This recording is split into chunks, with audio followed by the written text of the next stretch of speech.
nākamā jautājuma jādod vārds Robertam Zīlam no EKR.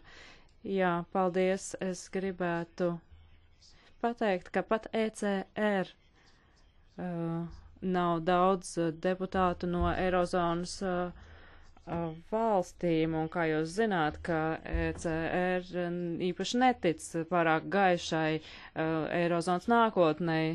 Es, protams, kā Latvijas deputāts respektēju Latvijas vēlmi iestāties Eirozonā un to atbalstu, bet runāt par tiltiem, manuprāt, būt par tiltu nav ļoti ērta pozīcija. Tātad, ja jūs pārāk ilgi turaties kā tilts, tad jūsu kājas var saslīdēt vienu uz vienu pusi, otru uz otru pusi. Un šis salīdzinājums mūsu ekonomikas vēsturē pēdējo 20 gadu laikā būt par tiltu starp ietekmīgām trešajām valstīm un starp mūsu mērķi pievienoties Rietuma Eiropai, tas bija ļoti tāds problemātisks un grūts periods. Tātad tas varbūt nav tas ērtākais veids, bet mums būtu jābūt, runājot par Eirozonas partneriem, jābūt ļoti godīgiem.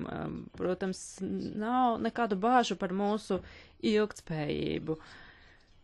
Un, lai to nodrošinātu, mums ir godīgi jārunā par jautājumiem, kas vēl nav pilnībā atrisināti, manuprāt.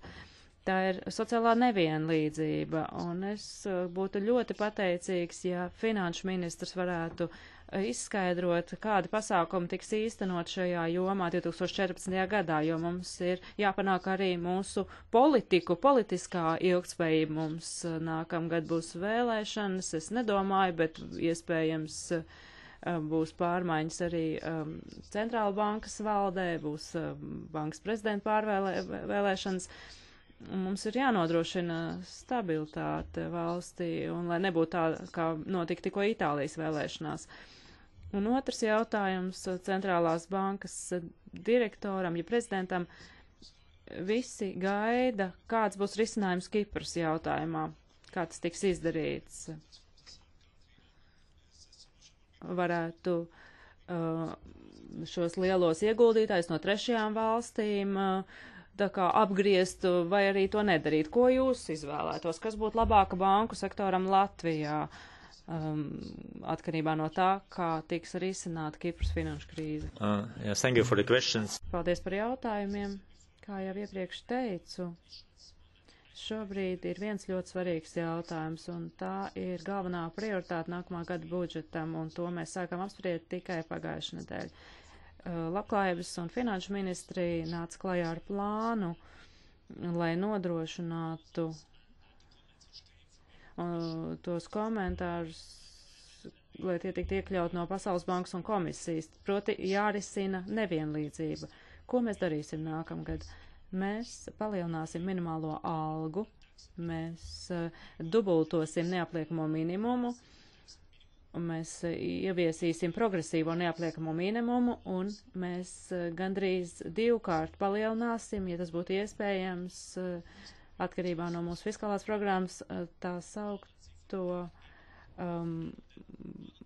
pabalstu atkarīgajiem cilvēkiem, tā kā apgādājumajiem. Un šobrīd dzimstība pieaug, un tas ir ļoti svarīgi. Ir jāsamazina nabadzība, nevienlīdzība un jāpalīdz ģimenēm. Ir jādomā, kā to izdarīt. Šis ir īstais laiks, mēs iegūstam vairāk nodokļu ieņēmumu, līdz ar to mēs varam to darīt. Mēs tagad pēc krīzes varam reaģēt ar šīm ļoti svarīgajām politikām, ko gaida arī SVF, Eiropas komisija un Eiropas banka un Pasaules bankas, atvainojos. Un tas, ko mēs darīsim, mēs samazināsim nabadzību, mēs zinām, kas mums ir jādara, un valdībai ir ļoti stingra apņemšanās to īstenot. Thank you.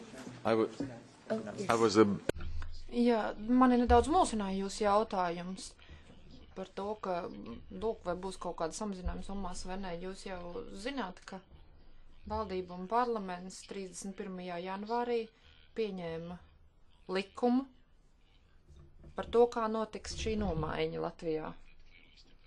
Un tur skaidri un gaiši pateikts, ka viss tā nauda, kas būs, tā tiks 3 mēnešus pasta kantoros tiks mainīt, pēc tam 6 mēnešus bankās. Es nezinu, varbūt, ka man jautājumu pārpratāt. Es gribēju centrālās bankas prezidentātam vaicāt, lūk, mēs visi zinām, ka Kiprai tiks nodrošināta palīdzība. To darīs SVF, Eiropas Savienība, Eirozona, visi kopumā, lai atrisinātu finanšu problēmas Kiprā. Un tīri metodoloģiski rāgoties ir ārkārtīgi svarīgi, kādā veidā šī krīzes problēma tiks risināta. Vai tiks iesaistīti lielie trešo valstu ieguldītājiem, jeb netiks iesaistīti. Un Latvija būs taču daļa no Eirozonas. Tas nozīmē, ka šis krīzes risinājums viņus skars.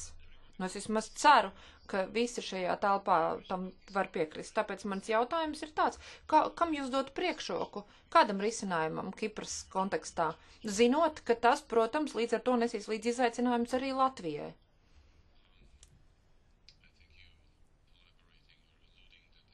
Šķiet, ka jūs runājat par to, ka gribat teikt, ka visi šajā telpā zina pilnīgi visu. Nu tā nu viss nav. Situācija ir ārkārtīgi sarežģīta nenoliedzami, un es pilnīgi noteikti neesmu tas cilvēks, kas tagad var dot padomu vai doties Kipras risinājumu ziņā vienā vai otrā virzienā, ja īpaši ņemot vērā, ka es nezinu, kādas vienam vai otram risinājumam būtu tālākās sekas un kādas grūtības līdz ar to varētu tālāk rasties Kipras finanšu sistēmā un nezinu arī detaļās, kādai situācijai Kipra šobrīd iet cauri. Gribu tikai komentēt, turpinu